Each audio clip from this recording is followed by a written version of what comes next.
आज तक रेडियो सुनता है सारा जहां। नमस्कार, यह है दिन भर। मैं हूं नितिन ठाकुर। 10 अक्टूबर तारीख है, दिन मंगलवार। तो शुरू करते हैं खबरों का सिलसिला। इजरायल ने गाजा बॉर्डर पर कब्जा कर लिया है। लगता है हमास के साथ उसकी जंग और भीषण होने जा रही है।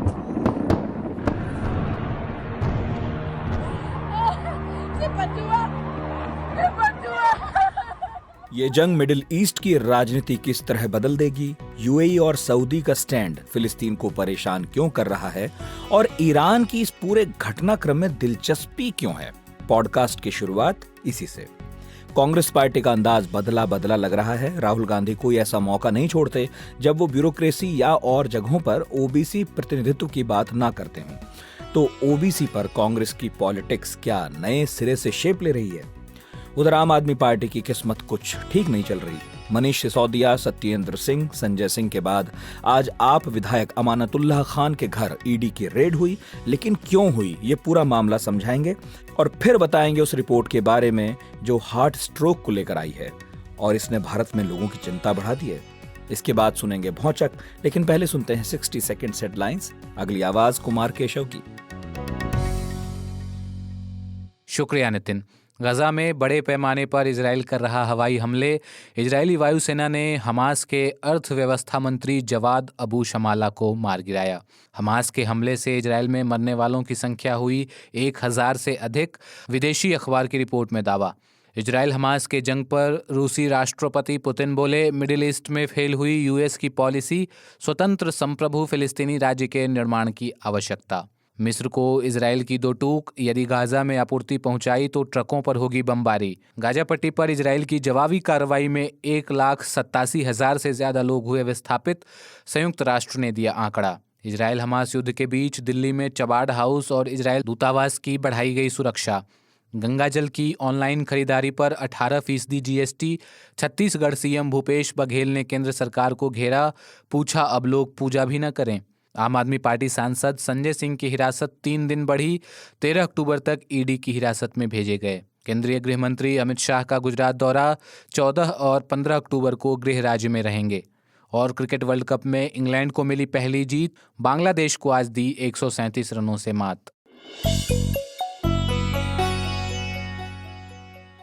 यह है दिन भर। मैं हूं नितिन ठाकुर। इजराइल युद्ध में है। ये क्रूर तरीके से हम पर थोपा गया है।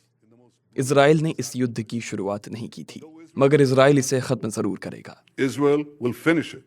युद्ध हमने शुरू नहीं किया था, लेकिन इसे खत्म हम जरूर करेंगे। इजराइल के प्रधानमंत्री बेंजामिन नेतन्याहू के बयान में हिदायत नहीं, गुस्सा था। हमास को तबाह कर देने की जिद थी। इस भाषण के कुछ ही देर बाद न्यूज चैनल्स पर एक ब्रेकिंग फ्लैश हुई। इजराइल ने गाजा बॉर्डर पर कब्जा कर लिया है। कल इजराइल के रक्षा मंत्री ने पूरी गाजा पट्टी पर कब्जे का आदेश दिया था। रात भर इजराइल ने गाजा पर हमले किए, मिसाइल दागी, 200 जगहों को निशाना बनाया। अब तक हमास के 1500 लड़ाके मारे जा चुके हैं और इजराइल भी 123 सैनिकों को गंवा चुका है। ये पक्के आंकड़े नहीं हैं, क्योंकि दोनों जो पक्ष हैं वो अपने अपने आंकड़े पेश कर रहे हैं। इंडिया टुडे टीवी के मैनेजिंग एडिटर गौरव सावंत आज दक्षिण इजराइल में ही हैं। स्थानीय लोगों से खतरे पर जब उन्होंने सवाल पूछा तो सुनिए क्या कहा लोगों ने।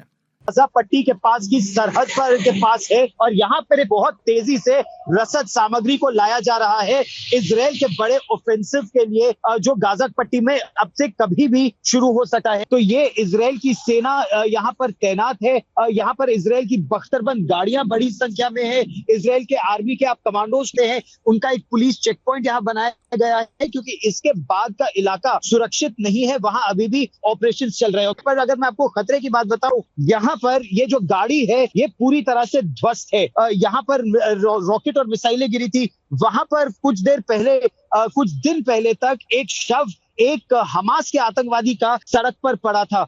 इधर पीएम मोदी की आज नेतन्याहू से बात हुई। पीएम ने आतंकवाद के खिलाफ इजराइल को मदद का भरोसा दिलाया। अमेरिका भी इजराइल के साथ कंधे से कंधा मिलाए खड़ा है। लेकिन अमेरिका के ही न्यूयॉर्क में फ्री पैलेस्टाइन और वी सपोर्ट पैलेस्टाइन के पोस्टर्स लिए लोग सड़कों पर मार्च भी कर रहे हैं।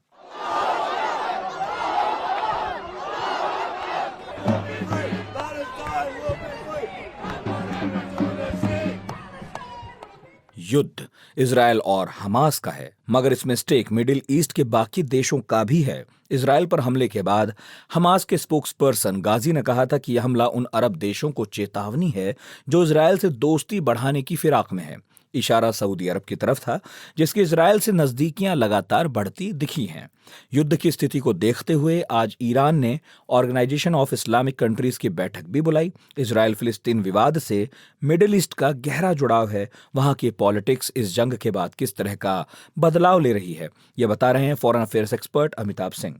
देखिए, मिडिल ईस्ट की पूरी भू सामरिक राजनीतिक परिदृश्य का इस घटना से पूरी तरह बदल जाएगा और बदलने के कई कारण भी हैं। जिस तरह से अमेरिका और सऊदी अरब की करीबियां बढ़ रही थी, जिस तरह ईरान और सऊदी अरब में चीन ने सुलह करा दी थी, राजनयिक संबंध बहाल करवा दिए थे, और जिस तरह एक नए मिडिल ईस्ट अब्राहम अकॉर्ड के बाद या अन्य कई सारे कॉन्फिडेंस बिल्डिंग मेजर्स हुए थे, जिसमें पूरे मिडिल ईस्ट की राजनीति विज़वी वेस्ट बदलने वाली थी, तो उसको एक बहुत बड़ा धक्का पहुंचा है। और आने वाले कई वर्षों में ऑब्जर्व करेंगे कि इजराइल के प्रति मिडिल ईस्ट की नीति बदलती जाएगी, और इसका कारण यह भी है कि इजराइल के भीतर बहुत सारे परिवर्तन होंगे। वहां जो फार राइट है वो सत्तारूढ़ हो सकता है, और इसका एग्जाम्पल भी पहले है। जैसे 90 के बाद जब यित्ज़हाक रबीन की हत्या हुई थी, तो उसके बाद से इजरायली पॉलिटिक्स पूरी तरह से एक राइट टर्न ले लिया था, और अब वो उसी का असर दिखने को मिल रहा है कि इजराइल एग्रेसिव होता जा रहा है फिलिस्तीनियों के प्रति भीतर में, और इन जनरल एक कड़ा रुख अख्तियार कर लिया है। तो पूरी परिस्थिति बदलने वाली होगी। इजराइल जो करीब आ रहा था सऊदी अरेबिया के, दूरगामी ये भी माना जा रहा था कि शायद ईरान से भी कहीं उसके राजनयिक संबंध स्थापित हो सकते हैं, आज नहीं तो 5 साल बाद, उसको एक बहुत बड़ा धक्का लगा है। अमिताभ जी, कई रिपोर्ट्स आई, इसमें बताया गया कि ईरान को इस जंग का फायदा मिल सकता है। कैसे मिल सकता है और किस तरह का फायदा है ये? देखिए, ईरान कभी भी इजराइल के साथ अच्छे संबंध नहीं करना चाहता था, और जिस तरह से पूरे खाड़ी इजराइल से दोस्ती बढ़ती जा रही थी, वो ईरान की फॉरेन पॉलिसी या ईरान की जो नीतियां थी इस रीजन में, उसके खिलाफ थी। और वो कभी नहीं चाहता था कि फिलिस्तीन की समस्या सुलझाए बिना इजराइल के मित्र बने या इजराइल से राजनयिक संबंध अन्य खाड़ी देशों के हो। उसमें वो सक्सेसफुल हुआ है। उसको कोई मॉनेटरी फायदा या इकोनॉमिक फायदा या तेल के दाम बढ़े, इसका फायदा वो उस पर ध्यान नहीं दे रहा है। वो ज्यादातर अपनी जो उसके दुनिया को देखने का नजरिया है, उसमें वो जब वो परिवर्तन पाता देख रहा था, उससे शायद लग रहा था कि शायद वो वीक पड़ जाए, अलग थलग पड़ जाए पूरे खाड़ी देश में। तो उस तरह से उसको फायदा है, उसको डिप्लोमेटिक फायदा है, उसको कूटनीतिक फायदा है। आर्थिक फायदा तो नहीं है, क्योंकि सैंक्शंस चले आ रहे हैं उस पर काफी दिनों से, और वो सैंक्शन बहाल ही रहेंगे। और मुझे नहीं लगता है कि अमेरिका और ईरान के बीच न्यूक्लियर डील होनी थी, और उस बात काफी आगे बढ़ चुकी थी, उसमें कोई परिवर्तन आएगा अमेरिका के प्रति भी या ईरान के प्रति भी अमेरिकियों का। जी, तो ईरान का फायदा तो हुआ है, कूटनीतिक फायदा। जहां ऐसा लग रहा था कि अरब देश इजराइल के साथ अच्छे संबंध स्थापित कर रहे हैं, उस वक्त ये युद्ध उन देशों को अब इजराइल के खिलाफ और ईरान के साथ ला खड़ा करेगा। बहुत बहुत शुक्रिया अमिताभ जी।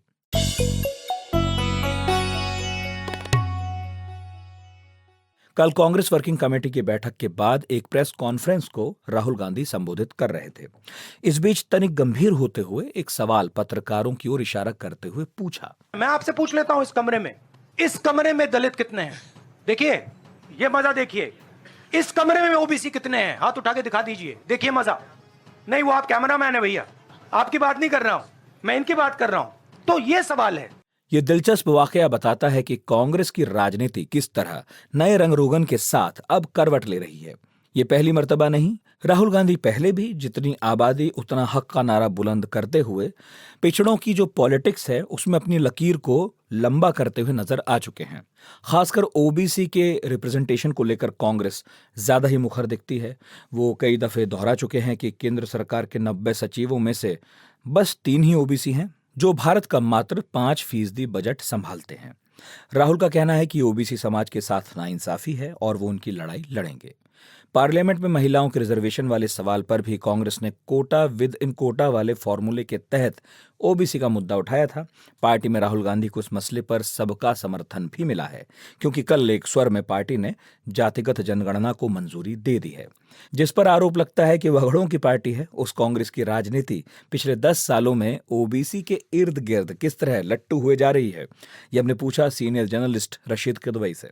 देखिए, राजनीतिक दल जो हैं वो उनका एक काम होता है कि वो ऐसे तलाशें, जब खासतौर से विषम परिस्थितियों में, कि कौन से ऐसे मुद्दे हैं जिसको ऊपर उन्हें जनता के बीच में फिर से अपनी साख जमाने का मौका मिल सकता है। जैसे जब स्वतंत्र भारत के बाद में जब कांग्रेस की पकड़ थी, क्योंकि स्वतंत्रता संग्राम के बाद में तो समाजवादी और भारतीय जनसंघ और इन सब लोगों ने पिछड़ों को अपनी तरफ आकर्षित करने के लिए एक नारा लगाया था, पिछड़ा मांगे 100 में 60। और उस समय कांग्रेस सत्ता में थी, तो कांग्रेस को बड़ा उसको विरोध झेलना पड़ा और पहली बार 1967 में 7 राज्यों में विपक्ष की सरकार बनी और उस सरकार में उनको पिछड़े जातियों का समर्थन मिला। फिर उसके बाद मंडल हुआ। अब जब से 2014 से जब से नरेंद्र मोदी जी का राजनीतिक स्तर पर एक राष्ट्रीय स्तर पर उदय हुआ, तब से कांग्रेस और जो पूर्ण विपक्ष जो था वो मोदी के जो बनाए हुए नरेशन को फॉलो कर रहा था। उसके पास अपना कोई एजेंडा नहीं था। फिर राहुल गांधी इसी खोजबीन में रहे। 2013 से वो इस बात का समर्थन कर रहे थे, जब यूपीए की सरकार थी, कि कांग्रेस जो है पिछड़ों का, दलितों का, माइनॉरिटीज का, महिलाओं का, इन सब लोगों को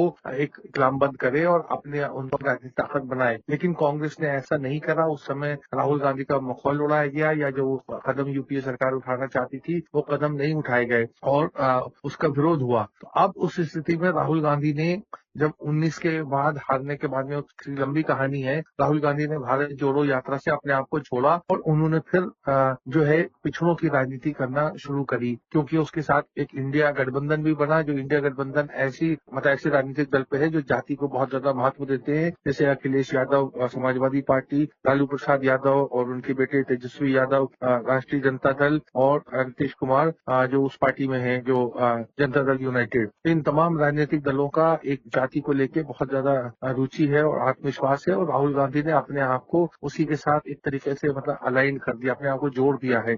और कांग्रेस जैसी एक राष्ट्रीय पार्टी जिसका 12 करोड़ से ज्यादा मत मिले हैं 2019 में, तो उससे पूरा संपूर्ण विपक्ष जो है उसमें एक नयापन, एक निखार, एक पैनापन आ गया है।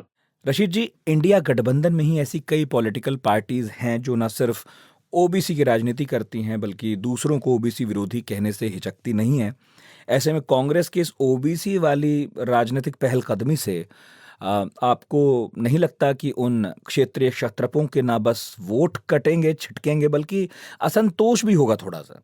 देखिए, अभी 2014 से ये तमाम जो विपक्षी दल हैं, जिसमें कांग्रेस के जो गैर कांग्रेस राजनीतिक दल है वो भी तमाम हाशिए में है, अपनी राज्यों में वो मजबूत नहीं है या केवल राज्यों तक ही सीमित है, राष्ट्रीय स्तर पर उनकी कोई भूमिका नहीं है। तो वो सब चाहते हैं, लामबंद है, चाहते हैं कि नरेंद्र मोदी को चुनौती दें, भाजपा और जो एनडीए गठबंधन है उसको परास्त करें, और उसके लिए कोई रास्ता नहीं बचा। तो इस तरह से एक आइडियोलॉजिकल लेवल पे एडजस्टमेंट हुआ। कांग्रेस और सोशलिस्ट और कम्युनिस्ट, ये तमाम राजनीतिक जो धाराएं हैं वो सब मिल रही हैं, इकट्ठा हो रही है, और उसका जैसे अंग्रेजी में कहते हैं डॉक्ट्रिन ऑफ नेसेसिटी, कि मतलब मौका उनको, क्योंकि कोई उसमें नरेंद्र मोदी को की जो उनका राजनीतिक जो पद है, या जो उन्होंने जो एक भारतीय लोकतंत्र में जो एक घेराबंदी कर ली विपक्ष की, उसको कोई भेद नहीं पा रहा था। और अब ये जाति जनगणना और आरक्षण के माध्यम से ये उसको भेदने का प्रयास है, उस जो चक्रव्यूह बना हुआ था उसको वो भेदने का प्रयास हो रहा है। तो उसमें जो क्षेत्रीय पार्टियां हैं उन्हें लग रहा है कि कांग्रेस उनके स्तर पे आके उनके मुद्दों को लेकर आगे बढ़ रही है, और कांग्रेस को लग रहा है कि हमने जो है तमाम राजनीतिक दलों को अपने साथ कर लिया, क्योंकि उनमें सामाजिक और राजनीतिक जो और विचारधारा तमाम जो है उसमें भिन्नताएं हैं। मैं आपको एक उदाहरण देना चाहूंगा। जैसे 2019 में जब एमवीए अलायंस बना था महाराष्ट्र में, जो शिवसेना, कांग्रेस और एनसीपी का, तो उसमें अंग्रेजी के जो कॉमन मिनिमम प्रोग्राम बना, उसमें अंग्रेजी में लिखा गया कि सेकुलरिज्म, और उसके हिंदी या मराठी संस्करण में उसमें पंथ निरपेक्षता, धर्म निरपेक्षता का कोई जिक्र नहीं था। तो इस तरह से राजनीतिक दल अपने आप को मतलब उस सांचे में ढालने में सक्षम होते हैं जहां उनकी जो कॉन्ट्रडिक्शंस होते हैं, विरोधाभास होते हैं, वो खुल के सामने नहीं आते। जी, बहुत बहुत शुक्रिया रशीद किदवई।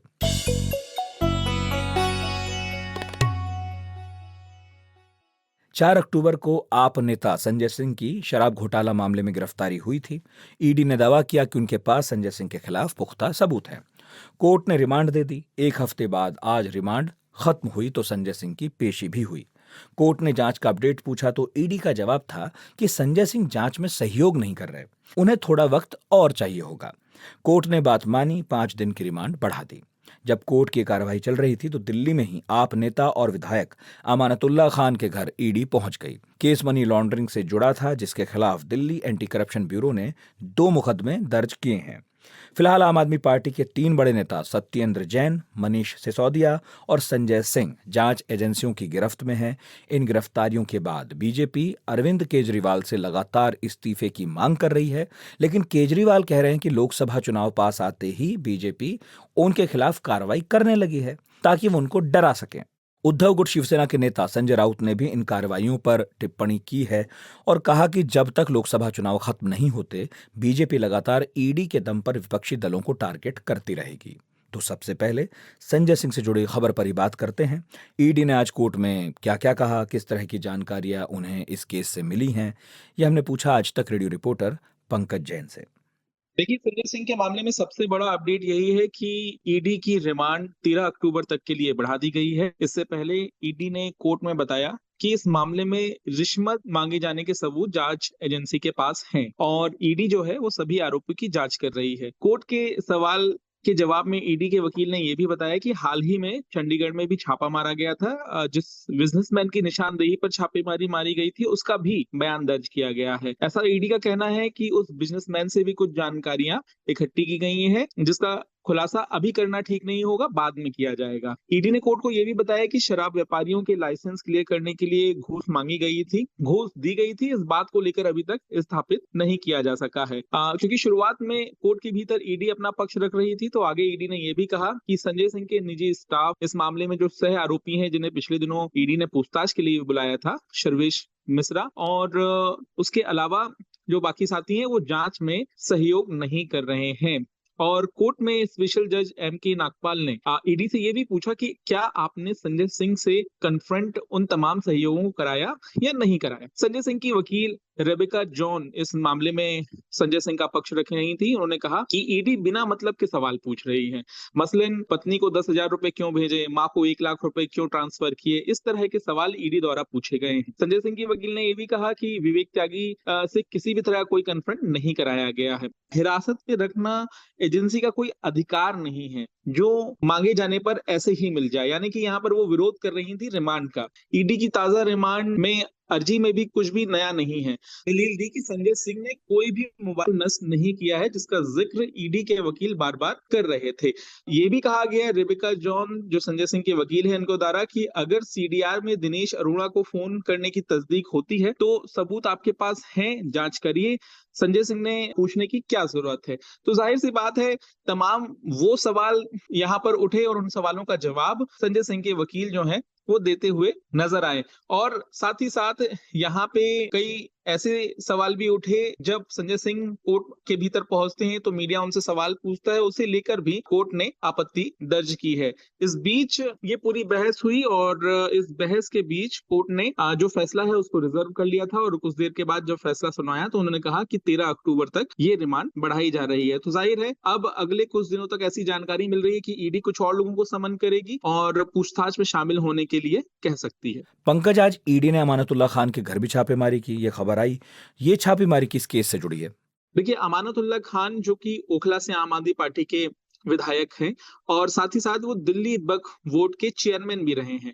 तो पिछले साल का ये पूरा मामला है जब एंटी करप्शन ब्रांच ने मामले में शिकायत दर्ज की थी, कार्रवाई की थी और अमानतुल्लाह खान को गिरफ्तार भी कर लिया था। आरोप ये लगाया गया था कि उन्होंने गलत तरीके से 32 लोगों को पहले नौकरी दी, गलत तरीके से उन तमाम 32 लोगों को सैलरी दी और इसके आधार पर उन्होंने अमानतुल्लाह खान को गिरफ्तार कर लिया था।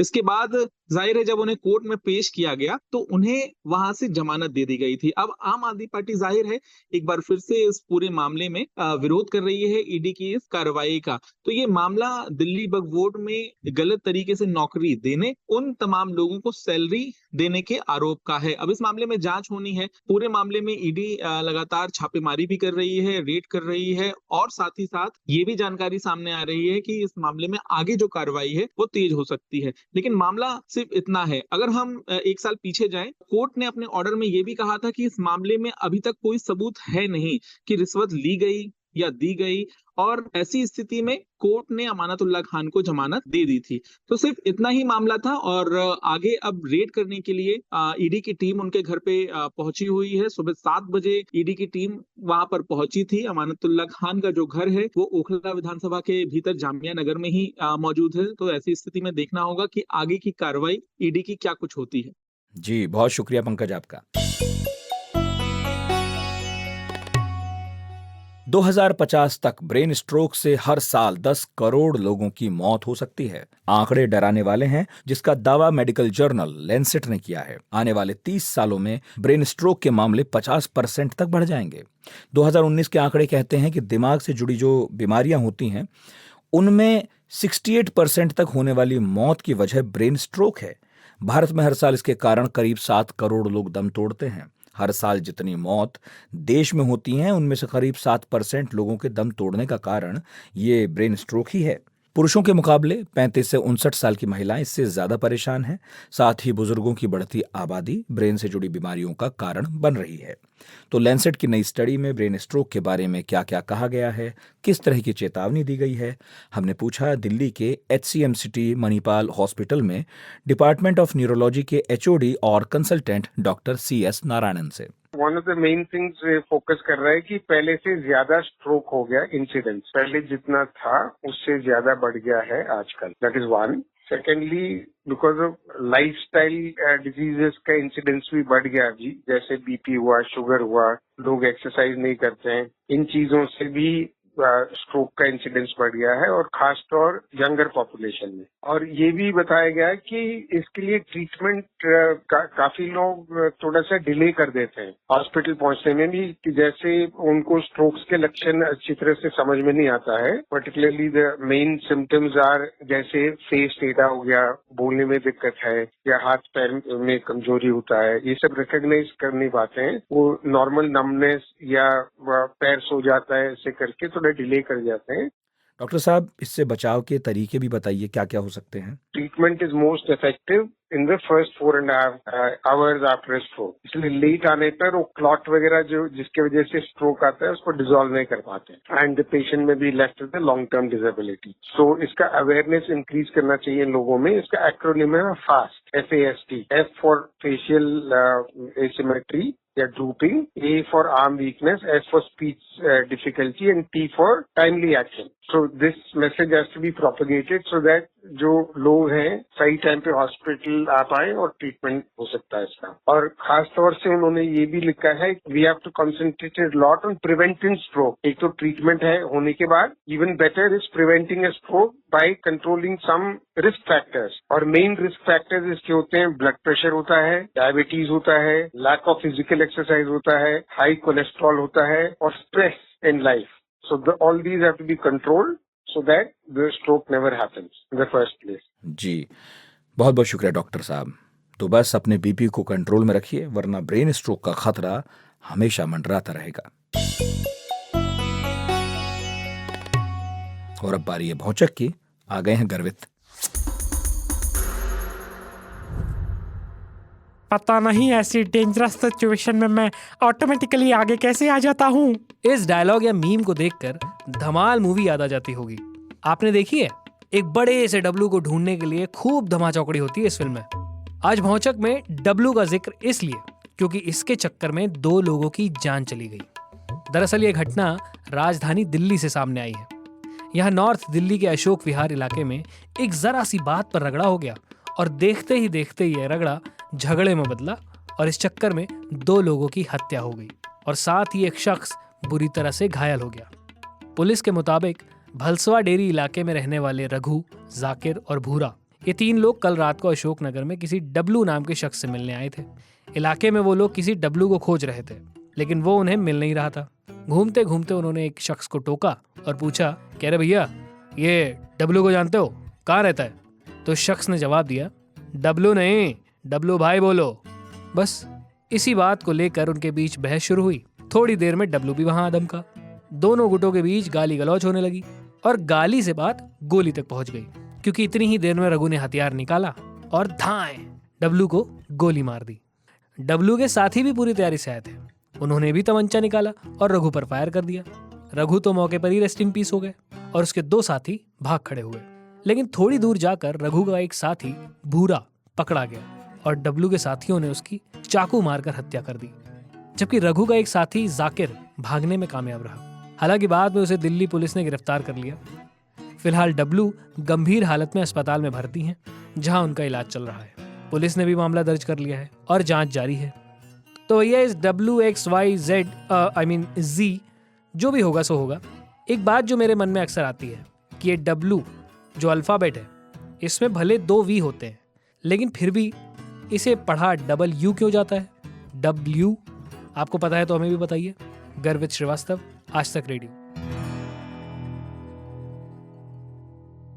बहुत शुक्रिया गर्वित। उम्मीद है आज का शो आपको पसंद आया होगा। आज का पॉडकास्ट प्रोड्यूस किया है सूरज कुमार ने, साउंड मिक्सिंग कर रहे हैं नितिन रावत।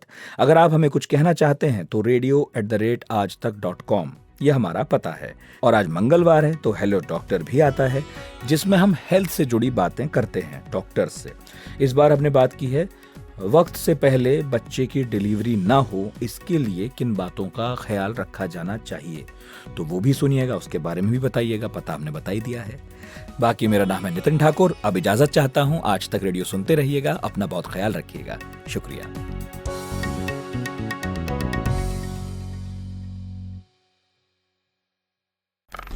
आपको पता है 2020 में पूरी दुनिया में करीब 1.5 करोड़ बच्चों ने समय से पहले जन्म लिया और इस मामले में भारत पहले नंबर पर है। तो क्यों होती है बच्चों की समय से पहले डिलीवरी?